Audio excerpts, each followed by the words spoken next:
ਵਾਹਿਗੁਰੂ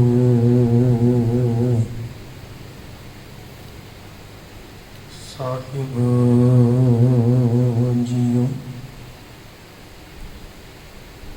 ਧੰਨ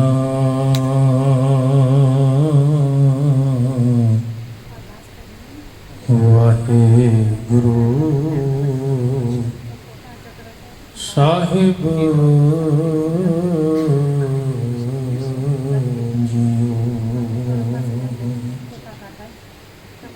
ਬਾਣੀ ਗੁਰੂ ਗੁਰੂ ਹੈ ਬਾਣੀ, ਵਿੱਚ ਬਾਣੀ ਅੰਮ੍ਰਿਤ ਸਾਰੇ। ਗੁਰਬਾਣੀ ਕਹੈ ਸੇਵਕ ਜਨ ਮਨ, ਪਰਤਖ ਗੁਰੂ ਨਿਸਤਾਰ। ਧੁਰ ਕੀ ਬਾਣੀ ਆਈ, ਤਿਨ ਸਗਲੀ ਚਿੰਤ ਮਿਟਾਈ। ਦਇਆਲ ਪੁਰਖ ਮਿਹਰਵਾਨਾ, ਹਰ ਨਾਨਕ ਸਾਚ ਬਖਨ। ਦਇਆਲ ਪੁਰਖ ਮਿਹਰਵਾਨਾ, ਹਰ ਨਾਨਕ ਸਾਚ ਬਖਨ।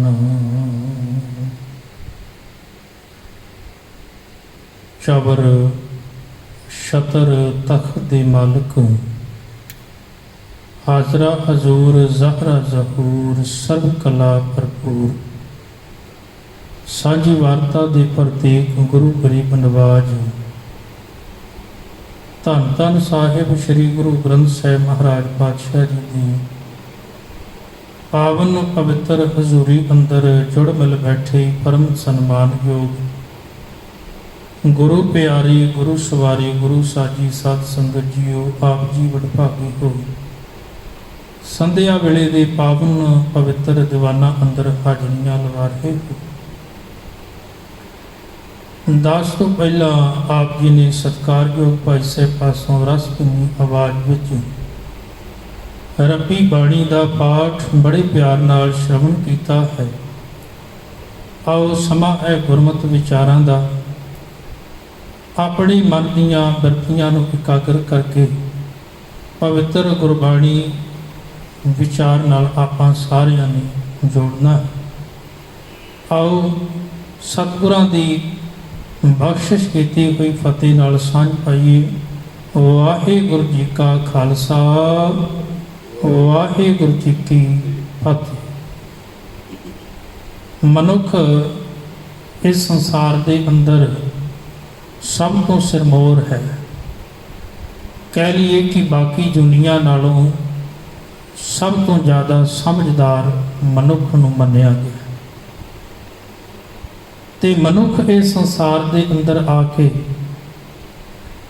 ਗਿਆਨ ਦੀ ਪ੍ਰਾਪਤੀ ਕਰਕੇ ਤੇ ਇਸ ਮਨੁੱਖਾ ਜਨਮ ਨੂੰ ਗਿਆਨ ਦੇ ਰਾਹੀਂ ਸਫਲਾ ਕਰਕੇ ਤੇ ਅਕਾਲ ਪੁਰਖ ਪਰਮਾਤਮਾ ਦੀ ਪ੍ਰਾਪਤੀ ਮਨੁੱਖ ਨੇ ਕਰਨੀ ਹੈ। ਸਤਿਗੁਰੂ ਪਾਤਸ਼ਾਹ ਆਖਦੇ ਨੇ ਵੀ ਜਿੱਥੇ ਇੰਨਾ ਕੀਮਤੀ ਜੀਵਨ ਮਿਲਿਆ ਹੈ, ਉੱਥੇ ਹੀ ਕੀਮਤੀ ਧਨ ਦੀ ਪ੍ਰਾਪਤੀ ਵੀ ਇਹਨੂੰ ਕਰਨੀ ਚਾਹੀਦੀ ਹੈ। ਕੀਮਤੀ ਜੀਵਨ ਹੈ ਤੇ ਕੀਮਤੀ ਦੌਲਤ ਵੀ ਕੋਲ ਹੋਵੇ, ਜਿਸ ਦੌਲਤ ਨੂੰ ਲੈ ਕੇ ਇਹ ਸੰਸਾਰ ਵਿੱਚੋਂ ਜਾਵੇ। ਹੁਣ ਗੁਰਦੇਵ ਪਾਤਸ਼ਾਹ ਜੀ ਰੱਬੀ ਬਾਣੀ ਅੰਦਰ ਆਖਦੇ ਨੇ, ਇਹਨੂੰ ਮੈਂ ਸਭ ਤੋਂ ਕੀਮਤੀ ਜੀਵਨ ਦਿੱਤਾ, ਕੀਮਤੀ ਸਵਾਸ ਦੀ ਪੂੰਜੀ ਦਿੱਤੀ ਹੈ। ਉਸ ਪੂੰਜੀ ਨੂੰ ਵਰਤ ਕੇ ਤੇ ਨੇਕ ਗੁਣਾਂ ਦੀ ਕਮਾਈ ਕਰਕੇ ਜਦੋਂ ਇਹ ਅਕਾਲ ਪੁਰਖ ਪਰਮਾਤਮਾ ਦੇ ਦਰ ਤੇ ਜਾਵੇ ਤੇ ਇਹਨੂੰ ਪੁੱਛਿਆ ਜਾਵੇ ਵੀ ਤੂੰ ਇਸ ਸੰਸਾਰ ਵਿੱਚ ਗਿਆਸ ਹੈ ਤੇ ਤੂੰ ਕੀ ਪ੍ਰਾਪਤ ਕਰਕੇ ਲਿਆ ਹੈ, ਤੇ ਗੁਰਦੇਵ ਪਿਤਾ ਆਖਦੇ ਨੇ ਕਿ ਤੂੰ ਉਦੋਂ ਬਿਲਕੁਲ ਸੁਰਖਰੂ ਹੋਵੇਂ ਉਦੋਂ ਤੂੰ ਇਹ ਦਾਅਵੇ ਨਾਲ ਕਹਿ ਸਕਦਾ ਹੋਵੇ ਵੀ ਹੇ ਅਕਾਲ ਪੁਰਖ ਪ੍ਰਮਾਤਮਾ ਜੀਓ, ਜਿਹੜੀ ਤੁਸੀਂ ਕੀਮਤੀ ਰਾਸ ਪੂੰਜੀ ਮੈਨੂੰ ਦੇ ਕੇ ਤੇ ਤਿਹੱਟੜੇ ਬਾਜ਼ਾਰ ਵਿੱਚ ਸੱਚ ਦਾ ਸੌਦਾ ਕਰਨ ਵਾਸਤੇ, ਰੱਬੀ ਗੁਣਾਂ ਦੀ ਸਾਂਝ ਪਾਉਣ ਵਾਸਤੇ ਮੈਨੂੰ ਘੱਲਿਆ ਸੀ, ਤੇ ਮੈਂ ਉਹ ਕੀਮਤੀ ਨਾਮ ਧਨ ਦੀ ਪ੍ਰਾਪਤੀ ਕਰਕੇ ਸੰਸਾਰ ਵਿੱਚੋਂ ਤੁਹਾਡੇ ਦਰ ਤੇ ਆਇਆ ਹਾਂ। ਭਾਵ ਅਕਾਲ ਪੁਰਖ ਪ੍ਰਮਾਤਮਾ ਦੇ ਦਰ ਤੇ ਜਾ ਕੇ ਬੰਦੇ ਨੂੰ ਮਾਯੂਸੀ ਨਾ ਹੋਵੇ, ਨਿਰਾਸ਼ਾ ਨਾ ਹੋਵੇ, ਉੱਥੇ ਮਨੁੱਖ ਨੂੰ ਆਪਣਾ ਮੁਖ ਨੀਵਾਂ ਨਾ ਕਰਨਾ ਪਵੇ, ਬਲਕਿ ਬੜੀ ਹੀ ਮਾਣ ਦੇ ਨਾਲ ਇਹ ਕਵੇ ਵੀ ਮੈਂ ਜਿਸ ਮਕਸਦ ਵਾਸਤੇ ਤੁਸੀਂ ਸੰਸਾਰ ਵਿੱਚ ਮੈਨੂੰ ਘੱਲਿਆ ਸੀ, ਉਸ ਮਕਸਦ ਨੂੰ ਪੂਰਾ ਕਰਕੇ ਮੈਂ ਆਇਆ ਹਾਂ। ਗੁਰਦੇਵ ਕਿਰਪਾ ਕਰਦੇ ਨੇ, ਜੇ ਤੂੰ ਉਸ ਮਕਸਦ ਨੂੰ ਪੂਰਾ ਕਰਨਾ ਹੈ ਤਾਂ ਰੋਜ਼ ਆਪਣੇ ਆਪ ਨੂੰ ਇਹ ਸਵਾਲ ਕਰਿਆ ਕਰ। ਗੁਰੂ ਅਮਰਦਾਸ ਮਹਾਰਾਜ ਆਖਦੇ ਨੇ, ਉਹ ਸਵਾਲ ਕਿਹੜਾ ਹੈ? ਇਹ ਸ਼ਰੀਰਾ ਮੇਰਿਆ ਇਸ ਜਗ ਮੈਂ ਆਇ ਕੈ, ਕਿਆ ਤੁਧ ਕਰਮ ਕਮਾਇਆ, ਕਿ ਕਰਮ ਕਮਾਇਆ ਤੁਧ ਸ਼ਰੀਰਾ ਜਾਂ ਤੂੰ ਜਗ ਮੈਂ ਆਇਆ।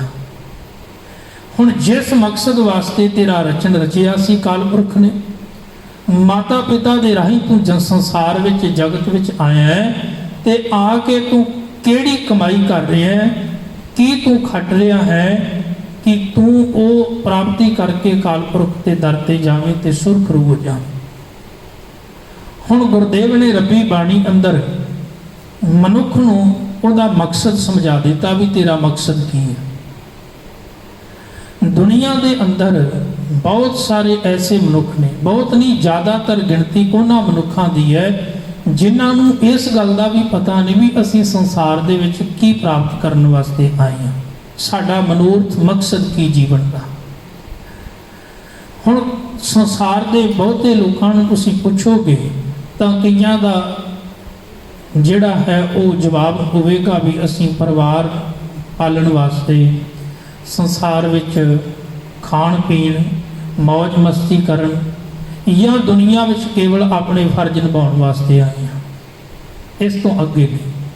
ਪਰ ਬਹੁਤ ਘੱਟ ਮਨੁੱਖ ਐਸੇ ਨੇ ਜਿਹੜੇ ਇਹ ਗੱਲ ਜਾਣਦੇ ਨੇ ਵੀ ਇਹ ਸੰਸਾਰ ਦੇ ਵਿੱਚ ਜਿੱਥੇ ਆਪਣੀਆਂ ਜ਼ਿੰਮੇਵਾਰੀਆਂ ਨੂੰ ਨਿਭਾਉਣ ਆਏ ਹਾਂ, ਉੱਥੇ ਹੀ ਆਪਾਂ ਇਸ ਜੀਵਨ ਨੂੰ ਸਫਲਾ ਕਰਨ ਵਾਸਤੇ ਵੀ ਆਏ ਹਾਂ, ਤੇ ਸਾਡੇ ਜੀਵਨ ਦਾ ਮਕਸਦ ਮਨੋਰਥ ਕੀ ਹੈ। ਕਹਿੰਦੇ ਇੱਕ ਵਾਰ 100 ਮਨੁੱਖਾਂ ਦਾ ਇਮਤਿਹਾਨ ਲਿਆ ਗਿਆ, ਉਹਨਾਂ ਵਿੱਚੋਂ 95 ਮਨੁੱਖ ਫੇਲ ਹੋ ਗਏ ਤੇ 5 ਪਾਸ ਹੋਏ। ਹੁਣ ਜਿਹੜੇ 95 ਲੋਕ ਸਨ ਉਹਨਾਂ ਨੂੰ ਪੁੱਛਿਆ ਗਿਆ ਵੀ ਉਹ 5 ਲੋਕ ਪਾਸ ਹੋਏ, ਬਾਕੀ 95 ਤੁਸੀਂ ਫੇਲ ਕਿਉਂ ਗਏ? ਤਾਂ ਉਹਨਾਂ ਦਾ ਜਵਾਬ ਸੀ ਵੀ ਸਾਡੇ ਜੀਵਨ ਦਾ ਕੋਈ ਮਕਸਦ ਨਹੀਂ ਸੀ। ਹੁਣ ਜਿਹੜੇ 5 ਲੋਕ ਪਾਸ ਹੋਏ ਸਨ ਉਹਨਾਂ ਨੂੰ ਪੁੱਛਿਆ, ਉਹ ਕਹਿੰਦੇ ਸਾਡੇ ਜੀਵਨ ਦਾ ਮਕਸਦ ਸੀ ਕਿ ਆਪਾਂ ਪਾਸ ਹੋਣਾ ਹੈ, ਪ੍ਰਾਪਤੀ ਕਰਨੀ ਹੈ। ਇਸ ਕਰਕੇ ਉਹਨਾਂ 5 ਲੋਕਾਂ ਨੇ ਬੜੀ ਮੁਸ਼ੱਕਤ ਕੀਤੀ, ਮਿਹਨਤ ਕੀਤੀ, ਤਿਆਰੀ ਕੀਤੀ, ਤੇ ਉਹ ਉਸ ਮਿਹਨਤ ਰਾਹੀਂ, ਉਸ ਤਿਆਰੀ ਦੇ ਰਾਹੀਂ ਉਹ ਪਾਸ ਹੋ ਗਏ। ਤੇ 95 ਲੋਕ ਉਹ ਸਨ ਜਿਨ੍ਹਾਂ ਨੇ ਕੋਈ ਜੀਵਨ ਦਾ ਮਨੋਰਥ, ਕੋਈ ਮਕਸਦ ਨਹੀਂ ਸਮਝਿਆ ਤੇ ਉਹ ਪ੍ਰਾਪਤੀ ਨਹੀਂ ਕਰ ਸਕੇ। ਕਹਿੰਦੇ ਇੱਕ ਵਾਰ ਇੱਕ ਮਨੁੱਖ ਚੁਰਾਹੇ ਤੇ ਖੜਾ ਤੇ ਸਵੇਰ ਤੋਂ ਲੈ ਕੇ ਸ਼ਾਮ ਤੱਕ ਖੜਾ ਗਿਆ। ਹੁਣ ਜਿਹੜੇ ਉੱਥੇ ਲੋਕ ਰਹਿਣ ਵਾਲੇ ਸਨ, ਵਸਨੀਕ ਸਨ, ਉਹਨਾਂ ਨੇ ਜਾ ਕੇ ਪੁੱਛਿਆ, ਭਾਈ ਵੀ ਤੂੰ ਕਿਉਂ ਖੜਾ ਹੈ? ਤੂੰ ਕਿਤੇ ਜਾਣਾ ਹੈ ਜਾਂ ਕੋਈ ਰਸਤਾ ਭੁੱਲ ਗਿਆ? ਕਿ ਤੈਨੂੰ ਦੇਖ ਰਹੇ ਹਾਂ ਸਵੇਰ ਤੋਂ ਲੈ ਕੇ ਸ਼ਾਮ ਹੋ ਚੱਲੀ ਹੈ ਤੇ ਤੂੰ ਇੱਥੇ ਹੀ ਖੜਾ ਹੈ। ਤੇ ਉਹਨੇ ਅੱਗੋਂ ਜਵਾਬ ਦਿੱਤਾ, ਕਹਿਣ ਲੱਗਾ ਮੈਂ ਕਿਤੇ ਨਹੀਂ ਜਾਣਾ। ਕਹਿੰਦੇ ਫਿਰ ਠੀਕ ਆ, ਖੜਾ ਰਹਿ, ਜੇ ਤੈਨੂੰ ਪਤਾ ਹੀ ਨਹੀਂ ਤੂੰ ਕਿੱਥੇ ਜਾਣਾ ਹੈ ਤੇ ਫਿਰ ਖੜਾ ਰਹਿ, ਫਿਰ ਭਾਵੇਂ 10 ਦਿਨ ਖੜਾ ਰਹੇ, ਇੱਥੇ ਹੀ ਖੜਾ ਰਹੇਗਾ, ਤੈਨੂੰ ਪਤਾ ਹੀ ਨਹੀਂ। ਆਪਾਂ ਜਦੋਂ ਵੀ ਟਿਕਟ ਲੈਣ ਵਾਸਤੇ ਪਲੇਟਫਾਰਮ ਤੇ ਜਾਂਦੇ ਆ ਨਾ, ਤੇ ਸਾਨੂੰ ਪਹਿਲਾਂ ਇਹ ਪੁੱਛਿਆ ਜਾਂਦਾ ਹੈ ਵੀ ਤੁਸੀਂ ਕਿੱਥੇ ਜਾਣਾ ਹੈ। ਤੇ ਜੇ ਕੋਈ ਹੁਣ ਸੱਜਣ ਇਹ ਕਹਿ ਦੇਵੇ ਵੀ ਮੈਨੂੰ ਨਹੀਂ ਪਤਾ ਕਿੱਥੇ ਜਾਣਾ ਹੈ ਪਰ ਮੈਨੂੰ ਟਿਕਟ ਦੇ ਦਿਓ, ਉਹ ਆਖੇਗਾ ਭਾਈ ਤੂੰ ਪਾਸੇ ਹੋ ਕੇ ਪਹਿਲਾਂ ਇਹ ਸੋਚ ਲੈ ਵੀ ਤੂੰ ਜਾਣਾ ਕਿੱਥੇ ਹੈ। ਤੂੰ ਆਪਣਾ ਵੀ ਸਮਾਂ ਖਰਾਬ ਨਾ ਕਰ, ਲੋਕਾਂ ਦਾ ਵੀ ਨਾ ਕਰ ਤੇ ਮੇਰਾ ਵੀ ਨਾ ਕਰ। क्योंकि तेन पता ही नहीं तू जाना कित्थे। हुण जदों सानू इस गल का पता ही नहीं है भी आपां जाना कित्थे है, उन्ना चिर आपां दा सफ़र भी शुरू नहीं हो सकता। सफ़र तो उदों शुरू होवेगा ना जदों सानू साडी मंजिल का पता होवेगा। मेरे साहब ने कृपा की है भी तू इस संसार दे विच आया की करना है ते तेरी मंजिल की है। ये दो गल्लां। पहली गल ये भी तू संसार विच की करना आया है। कीते दा लाभ उदों होवेगा जदों मेरी मंजिल का मैनूं पता होवेगा। मान लो भी आपां किते जाना है, पर जाण तो पहलां सानू अपनी मंजिल जिहड़ी आ डिसाइड करनी पवेगी भी आपां फलानी थां ते जाना है। तो जदों आपां ये मन लवांगे भी आपां फलानी थां ते जाना है, फिर आपां वो सफ़र तय करांगे, आपां मंजिल ते भी पहुँच जावांगे। पर जे सानू मंजिल का ना पता होवे तो आपां फिर गलियां घूमी जावांगे, सफ़र तो कर रहे होवांगे पर उस सफ़र का कोई लाभ नहीं होगा, कोई भी सानू लाभ नहीं। ऐसे मनुखों की गिणती बहुत है जिहड़े सफ़र तो कर रहे हैं पर उन्होंने मंजिल का नहीं पता। सवेर तो लैके शाम तक, फिर शाम तो लैके सवेर तक बस उन्होंने दौड़ लगी हुई है, दौड़ रहे हैं तो एक दूजे तो अगे निकलते होड़ लगी हुई है। और कई तो इन्नी रफ्तार दे नाल तेजी नाल दौड़ रहे हैं, बड़ी तेजी दे नाल, पर बचपन तो पता नहीं लग्या कदों जवानी आ गई, जवानी तो कदों बुढ़ेपा आ गया, बुढ़ेपे विच भी आके पता नहीं लग्या बई मैं की करने वास्ते आया सा ते मैं की कीता है। सफ़र तो उन्होंने भी तय किया ना, दौड़े तो वह भी बहुत बड़ी रफ्तार के नाल, उन्होंने पता ही नहीं लगा भी कदों। मैं अक्सर कई मनुख जिहड़े ने वो कहते सुने ने भी पता ही नहीं लग्या कदों जिंदगी बीत गई। इहदा मतलब बड़ी तेज रफ्तार नाल दौड़े ने, बहुत तेजी के नाल दौड़े ने, क्योंकि उन्होंने पता नहीं लगा भी कदों जवानी आई तो कदों बुढ़ेपा आ गया।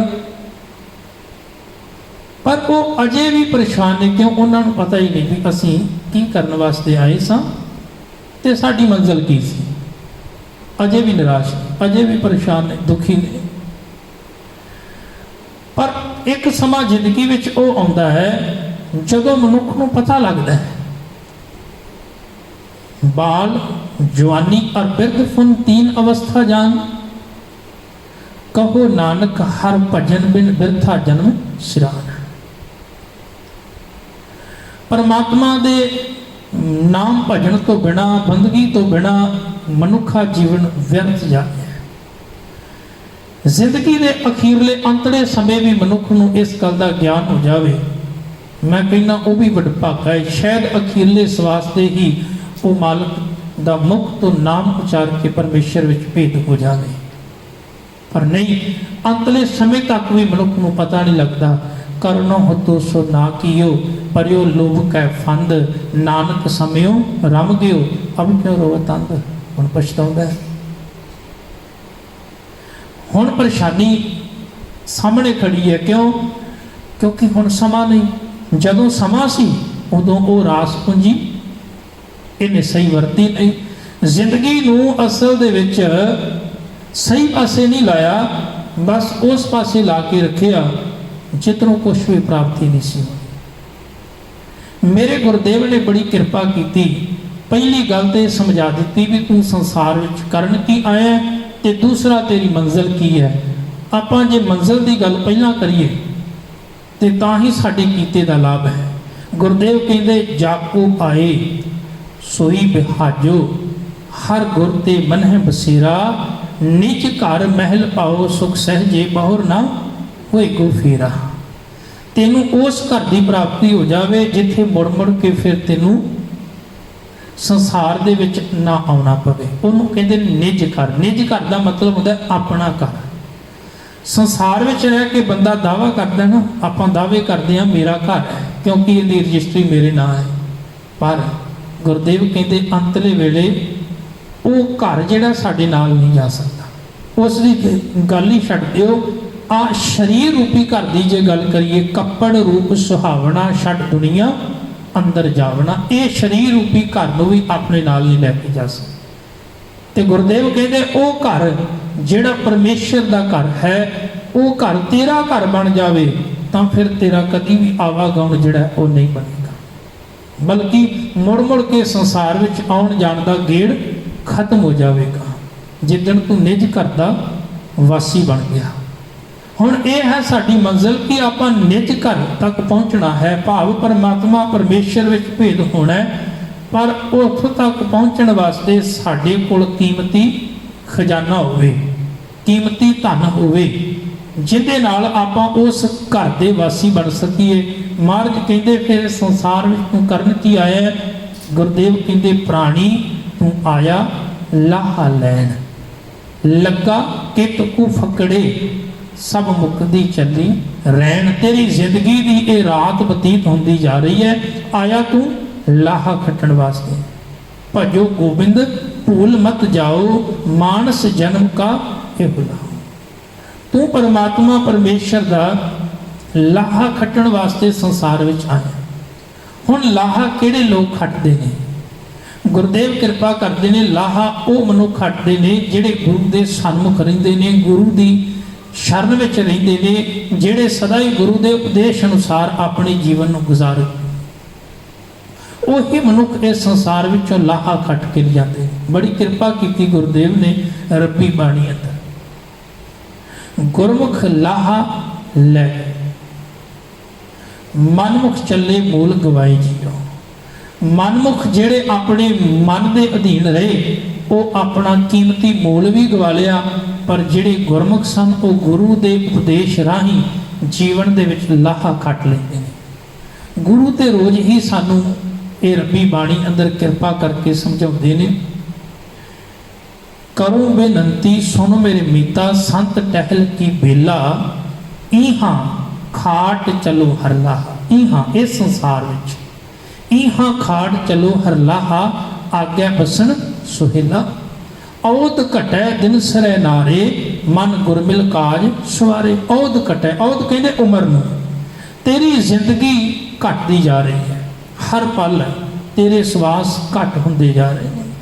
ਆ ਗੁਰੂ ਚਰਨਾਂ ਵਿੱਚ ਆਪਾਂ ਜਿੰਨਾ ਸਮਾਂ ਬੈਠੇ ਹਾਂ, ਇਹ ਵੀ ਸਾਡੀ ਜ਼ਿੰਦਗੀ ਵਿੱਚੋਂ ਸਮਾਂ ਘੱਟ ਗਿਆ। ਮੁੜ ਦੁਬਾਰਾ ਇਹ ਸਮਾਂ ਸਾਨੂੰ ਨਹੀਂ ਮਿਲਣਾ, ਪਰ ਜਿਹੜਾ ਸਮਾਂ ਆਪਾਂ ਰੱਬੀ ਗੁਣਾਂ ਦੇ ਅਧੀਨ ਗੁਜ਼ਾਰਿਆ ਹੈ, ਜਿਹੜਾ ਸਮਾਂ ਆਪਾਂ ਗੁਰੂ ਦੇ ਚਰਨਾਂ ਵਿੱਚ ਗੁਜ਼ਾਰਿਆ ਹੈ, ਉਹ ਸਮਾਂ ਸਾਡਾ ਸਫਲਾ ਹੁੰਦਾ ਹੈ। ਜਿਹੜਾ ਸਮਾਂ ਆਪਾਂ ਮਾਲਕ ਦੀ ਯਾਦ ਵਿੱਚ ਗੁਜ਼ਾਰਦੇ ਹਾਂ, ਉਹ ਸਮਾਂ ਸਫਲਾ ਹੋ ਜਾਂਦਾ ਹੈ, ਤੇ ਜਿਹੜਾ ਉਹਦੀ ਯਾਦ ਤੋਂ ਬਿਨਾਂ ਗੁਜ਼ਾਰਦੇ ਹਾਂ ਉਹ ਵਿਅਰਥ ਚਲਾ ਜਾਂਦਾ ਹੈ। ਪਰ ਵੇਖਣ ਵਿੱਚ ਆਉਂਦਾ ਬਹੁਤਾ ਸਮਾਂ ਸਾਡਾ ਰੱਬੀ ਯਾਦ ਤੋਂ ਬਿਨਾਂ ਹੀ ਗੁਜ਼ਰਦਾ ਹੈ। ਬਹੁਤ ਘੱਟ ਸਮਾਂ ਆਪਾਂ ਰੱਬੀ ਯਾਦ ਵਿੱਚ ਗੁਜ਼ਾਰਦੇ ਹਾਂ। ਮੇਰੇ ਗੁਰਦੇਵ ਆਖਦੇ ਨੇ ਬਹੁਤ ਘੱਟ ਮਨੁੱਖ ਨੇ ਜਿਹੜੇ ਸੰਸਾਰ ਦੇ ਅੰਦਰ ਰੱਬੀ ਗੁਣਾਂ ਦਾ ਵਪਾਰ ਕਰਦੇ ਨੇ, ਨਹੀਂ ਤੇ ਬਹੁਤੇ ਮਨੁੱਖ ਜਿਹੜੇ ਨੇ ਔਗਣਾਂ ਦੀਆਂ ਪੰਡਾਂ ਬੰਨ੍ਹ ਕੇ ਤੇ ਸਿਰ ਤੇ ਚੁੱਕੀ ਫਿਰ ਰਹੇ ਨੇ। ਲੋਕ ਅਵਗਣਾ ਕੀ ਬੰਨੈ ਗੰਠੜੀ, ਗੁਣ ਨਾ ਵਿਹਾਚੈ ਕੋਈ। ਗੁਣਾਂ ਦਾ ਵਪਾਰ ਕੋਈ ਨਹੀਂ ਕਰ ਰਿਹਾ, ਔਗਣਾਂ ਦੀ ਬਸ ਸੰਸਾਰ ਦੇ ਅੰਦਰ ਭਰਮਾਰ ਹੈ। ਬਹੁਤੇ ਮਨੁੱਖ ਔਗਣ ਹੀ ਆਪਣੇ ਸਿਰ ਤੇ ਚੁੱਕ ਕੇ ਤੇ ਸੰਸਾਰ ਵਿੱਚ ਤੁਰੇ ਜਾ ਰਹੇ ਨੇ। ਭਗਤ ਕਬੀਰ ਸਾਹਿਬ ਨੇ ਆਖਿਆ, ਕਹਿ ਲਗੇ ਲੋਕ ਤਾਂ ਉਹ ਵਪਾਰ ਕਰ ਰਹੇ ਨੇ ਜਿਹੜੇ ਵਪਾਰ ਦੇ ਨਾਲ ਮਨੁੱਖ ਨੂੰ ਕੁਝ ਵੀ ਪ੍ਰਾਪਤ ਨਹੀਂ ਹੋਣਾ, ਬਲਕਿ ਇਹ ਵਪਾਰ ਤਾਂ ਮਾਲਕ ਦੇ ਦਰ ਤੇ ਪ੍ਰਵਾਨ ਹੀ ਨਹੀਂ ਹੋਣਾ। ਕੋਈ ਸੋਨੇ ਦਾ ਵਪਾਰ ਕਰ ਰਿਹਾ, ਕੋਈ ਚਾਂਦੀ ਦਾ ਵਪਾਰ ਕਰ ਰਿਹਾ, ਕੋਈ ਕਾਂਸੇ ਦਾ ਵਪਾਰ ਕਰ ਰਿਹਾ, ਪਰ ਜਿਹੜੇ ਹਰੀ ਦੇ ਸੇਵਕ ਨੇ ਉਹ ਕਹਿਣ ਲੱਗੇ ਕੇਵਲ ਪਰਮਾਤਮਾ ਦੇ ਨਾਮ ਦਾ ਵਪਾਰ ਕਰਦੇ ਨੇ। ਉਹ ਪਰਮੇਸ਼ਰ ਦੇ ਨਾਮ ਦਾ ਵਪਾਰ ਕਰਦੇ ਨੇ, ਭਾਵ ਉਹ ਨਾਮ ਦਾ ਲਾਹਾ ਖੱਟਦੇ ਨੇ, ਤੇ ਉਹ ਆਪਣੇ ਜੀਵਨ ਨੂੰ ਅਜ਼ਾਈ ਗਵਾਉਂਦੇ ਨਹੀਂ ਬਲਕਿ ਸਫਲਾ ਕਰ ਲੈਂਦੇ ਨੇ। ਮੇਰੇ ਗੁਰਦੇਵ ਨੇ ਰੱਬੀ ਬਾਣੀ ਅੰਦਰ ਬੜੀ ਕਿਰਪਾ ਕੀਤੀ, ਸਾਨੂੰ ਮਨੁੱਖੀ ਜੀਵਾਂ ਨੂੰ ਇਹ ਗੱਲ ਤਾਂ ਸਮਝਾ ਦਿੱਤੀ ਵੀ ਤੂੰ ਇਸ ਸੰਸਾਰ ਵਿੱਚ ਲਾਹਾ ਖੱਟਣ ਵਾਸਤੇ ਆਇਆ ਤੇ ਤੇਰੀ ਮੰਜ਼ਿਲ ਅਕਾਲ ਪੁਰਖ ਪਰਮਾਤਮਾ ਪਰਮੇਸ਼ਰ ਹੈ। ਹੁਣ ਜਿਨ੍ਹਾਂ ਨੇ ਆਪਣੀ ਮੰਜ਼ਿਲ ਨੂੰ ਸਾਹਮਣੇ ਰੱਖ ਕੇ ਜੀਵਨ ਬਤੀਤ ਕੀਤਾ, ਕਿਸੇ ਅਦੀਬ ਨੇ ਬੜੇ ਪਿਆਰੇ ਬਚਨ ਲਿਖੇ ਨੇ। ਉਹ ਕਹਿੰਦਾ ਹੈ ਵੀ ਜ਼ਿੰਦਗੀ ਤਾਂ ਹਰ ਇੱਕ ਮਨੁੱਖ ਦੀ ਜਿਹੜੀ ਹੈ ਬੀਤ ਰਹੀ ਹੈ। ਉਹ ਮਨੁੱਖ ਵੀ ਆਪਣੀ ਜ਼ਿੰਦਗੀ ਨੂੰ ਗੁਜ਼ਾਰ ਰਹੇ ਨੇ ਜਿਹੜੇ ਇਸ ਦੁਨੀਆ ਦੇ ਅੰਦਰ ਹੱਸ ਰਹੇ ਨੇ, ਤੇ ਉਹ ਵੀ ਜ਼ਿੰਦਗੀ ਗੁਜ਼ਾਰ ਰਹੇ ਨੇ ਜਿਹੜੇ ਰੋ ਰਹੇ ਨੇ।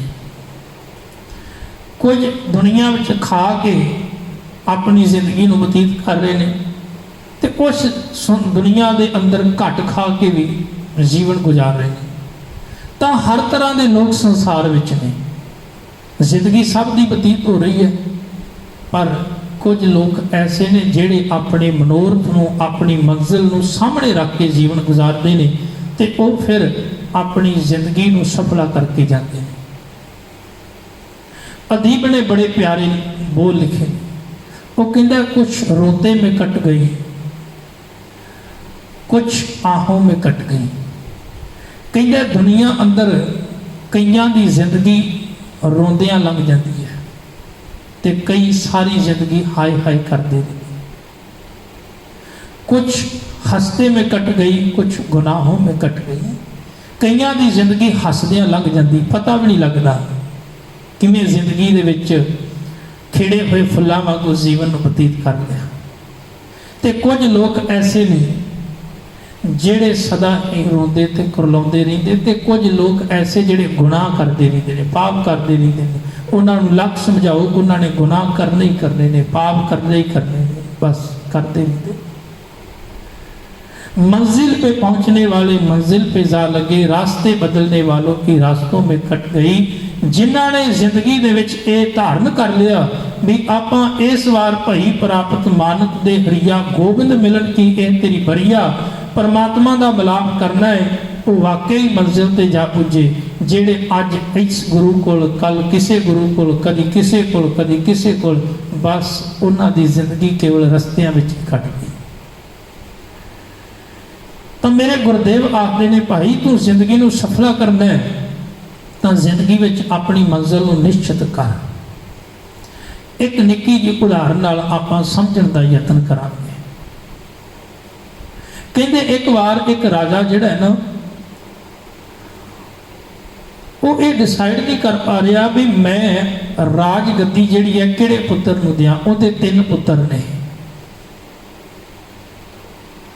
हुण वो बड़ा परेशान है। तीनों जिहड़े ने उन्होंने प्यारे ने, पर वो ये चाहता है भी मैं ये गद्दी उस नूं दियां जिहड़ा समझदार ते सियाणा होवे, राज भाग नूं वधावे ते मेरा नाम रोशन करे। पर नाल ये भी चाहता है भी किसी प्रकार का कोई झगड़ा ना होवे, कोई विवाद ना होवे। हुण उन्हें एक फकीर नूं सद्दिया, उहदे नाल उहदी बड़ी नेड़ता सी, ते उहने आखिया बई मैं राज भाग अपने किसी एक पुत्र नूं देना है, पर देना उन्होंने मैं जिहड़ा राज भाग की संभाल करे ते इहदा वाधा करे ते जिहड़ा मेरा नाम रोशन करे, मेरे नाम नूं दागी ना करे, क्योंकि समाज दे विच मेरी बड़ी ही इज्जत ते मान सन्मान है। हुण उस फकीर ने आखिया भी अपने 3 पुत्रां नूं बुलाओ। 3 पुत्रां नूं बुलाया ते आखिया भी इन्हां 3 नूं एक-एक टोकरी फुल्लां दी दे दिओ, ते इन्हां नूं आखो भी 6 महीने बाद एक फुल इसे तरह ही फिर चाहिए। राजे ने उन्होंने 3 पुत्रां नूं एक-एक टोकरी फुल्लां दी दे दी, नाल एक हिदायत कर दी भी 6 महीने बाद मैनू एक फुल इसे तरह ही चाहिए। तीनों पुत्र वो एक-एक टोकरी फुल्लां दी लैके गए। पहले ने जाके उन्होंने तिजोरी दे विच बंद कर दिता। तिजोरी दे विच वो टोकरी दे सारे फुल जिहड़े ने पा दिते। कहंदा भी इन्हां नूं कौन सामभदा फिरेगा, तिजोरी विच रख देना वा, 6 महीने बाद कढ लवांगा। दूसरा पुत्र गया ते उन्हें वो फुल्लां नूं बाजार में जाके वेच दिता। कहंदा जदों लोड़ होवेगी उदों फिर खरीद के फिर ले आवांगा। हुण तीसरा जिहड़ा पुत्र है उन्हें वो जिहड़े फुल सन रखिया, उन्हें भी बड़ा संभाल के। आखिर जदों 6 महीने होए तो राजे ने बुलाया। पहला पुत्र जदों वो फुल ले जान लगा, उन्हें तिजोरी नूं खोलिया ते की वेखदा वो फुल सड़ चुके सी, बल्कि विचों दुर्गंध आ रही सी। वो फुल इस तरह के नहीं सन जिस तरह के 6 महीने पहला सन। तो वो निराश होके गया, मायूस होके गया भी वो फुल तो इस तरह के नहीं रहे। भावें कि तिजोरी में 6 महीने साँभ के रखे सन, पर वो जे नहीं रहे। दूसरा पुत्र जदों राजे को जान लगा तो उन्हें की किया, बाजार में गया, पर राजे ने बुलाया ही उदों सी जदों बाजार दे विच कोई फुल वेचण वाला नहीं सी। वो गया, उन्हें वेख्या कोई फुल वेचण वाला नहीं, वो भी खाली हथ वापस आया। हुण तीसरा पुत्र जिहड़ा आया तो उनके कोल तां बड़े सुंदर ते महकदे हुए फुल टोकरी में सन। राजे ने आख्या भी ये किवें संभाल के रखे, तो उन्हें आख्या भी जे तुसीं ये वेखना है तो फिर तुहानूं मेरे नाल चलना पवेगा। राजा कहता ठीक है। हुण राजा उहदे नाल गया तो वो उन्होंने एक बड़े ही प्यारे बगीचे दे विच लैके गया जिथे बड़े ही फुल खिड़े हुए सन। वो कहता भावें एक टोकरी होर तुसीं तोड़नी होवे ते इन्हां विचों तोड़ सकदे, बल्कि एक टोकरी नहीं, इत्थों जिहड़ा भी लंघदा है वो इन्हां फुल्लां दी खुशबू दा आनंद माणदा है, इन्हां दी सुंदरता ते इन्हां दी कोमलता दा आनंद माणदा है। राजे ने पूछया भी तू इन्हां नूं किवें संभालिया, तो वो कहता भी मैं इन्हां फुल्लां नूं सुका के इन्हां दे जिहड़े बीज सन उन्हां नूं मैं इत्थे बीजिया, उन्हां दी संभाल कीती, उन्हां नूं खाद पाई, पानी पाया, ते 6 महीनों विच वो वेखो एक चंगा बगीचा बन गया। हुण इत्थों एक टोकरी नहीं कितनियां टोकरियां फुल्लां दीयां मौजूद ने। जिंदगी की एक कहानी है। कुछ लोग इस तरह के ने जेड़े केवल अपनी जिंदगी को सिर्फ धन दौलत के ही तुल समझते हैं, अपनी जिंदगी की कीमत सिर्फ इन्नी को लाते हैं कि वो इहदे नाल धन दौलत इकट्ठी करके सारी जिंदगी तिजोरियां भरते हैं, और वो चाहते हैं भी साडा ना दुनिया के उन्होंने अमीर बंदियां विच आवे जिन्हां कोल सब तो ज़्यादा धन है, सब तो ज़्यादा अमीर लोगों में साडा नाम आवे, तो वो बहुत सारिया तिजोरियां धन दौलत दियां भरी जाते हैं, बहुत बैंक बैलेंस इकट्ठा करी जाते हैं, पर जिदन रब का बुलावा आता है तो उदों ये तिजोरी ये धन दौलत उन्होंने नाल नहीं जाता। तो रब ने दिती तो रास पूंजी सारियां नूं कीमती सवासां दी वो टोकरी सी ना, आ जिंदगी टोकरी सी ते कीमती फुल सवास सन। हुण रब ने दिते सन सारियां नूं बराबर, पर एक ने कीमत लाई, धन दौलत इकट्ठी की, तिजोरी भर ली, पर नाल नहीं जा सकिया, वो परवाह नहीं होया। दूसरा वो सी जिन्हें अपनी जिंदगी को केवल संसार के बाजारों में बेच दिता, भाव वो संसार दे विच खाण पीण के पदार्थों तक ही सीमित रहा, बाजारों में ही रहा। कदी कपड़े खरीद ले, कदी खाण के पदार्थ खरीद ले, कदी घर खरीद लिया, कदी दुकान खरीद ली, बस उनका जीवन केवल बाजारों तक ही सीमित रहा, पर हासिल उन्होंने भी कुछ नहीं होया। जदों लोड़ पई तो वह भी परमात्मा के दर ते प्रवान नहीं हो सकिया। हुण इस तो अगला वो मनुख जिन्हें परमात्मा की एक कीमती सवासां की पूंजी जिहड़ी लैके संसार में आया सी, उन्हें उन्होंने लेखे विच लाया, उन्हें संसार में लोगों का भला किया, परोपकार किए, जिथे उन्हें अपने परिवार के फर्जां नूं निभाया, अपनी जिंदगी को बतीत किया, नाल नाल उन्हें दुनिया का भला भी किया। इस संसार के मनुखता के भले लिए उसने अपने जीवन को लेखे विच ला दिता, बल्कि उन्हें लोगों के दुख दर्द विच काम आया, हर लोड़ समय वो काम आया। किसी को भुखा वेख के उन्होंने भोजन छकाया, किसी को प्यासा वेख्या पानी पियाया, किसी को रोगी वेख्या उनके रोग को दूर करने का यत्न किया, किसी को अनपढ़ वेख्या उन्होंने पढ़ाने का यत्न किया, तो उन्हें परोपकार किया, भला किया। हुण ईमानदारी जिहड़ी है वो ऐसा गुण है जिहड़ा सारी जिंदगी बंदे दे नाल रहिंदा है, भाव अज है कल भी है, जिंदगी के अंतले समय भी नाल है। तो जिहड़े परोपकार किए मनुख दे नाल निभदे ने, परमात्मा के दर ते भी ऐसे मनुख प्रवान होंदे ने। गुरदेव आखदे ने, हे भाई परमात्मा की कीमती रास पूंजी जिहड़ी तैनूं प्राप्त हुई है, इनू व्यर्थ ना गवा, इनू संसार दे विच लेखे विच ला। हर रास मेरी मन वणजारा, हर रास मेरी मन वणजारा, सतगुर ते रास जानी। हुण जिन्हां ने इस रास पूंजी नूं जान लिया, फिर वो समझ गए। हर हर नित जपियो जियो, लाहा खटियो दिहाड़ी। वो इस संसार दे विच परमात्मा दे नाम दा लाहा खटदे रहे, किंदे इस जिंद दे राही, ते इन्हां सुआसां रूपी रास नूं उन्हां व्यर्थ नहीं गवाया, लेखे विच ला लिया। सो प्यारिओ, इस संसार विच आपां लाहा खटण आए हां, नाम दा लाहा।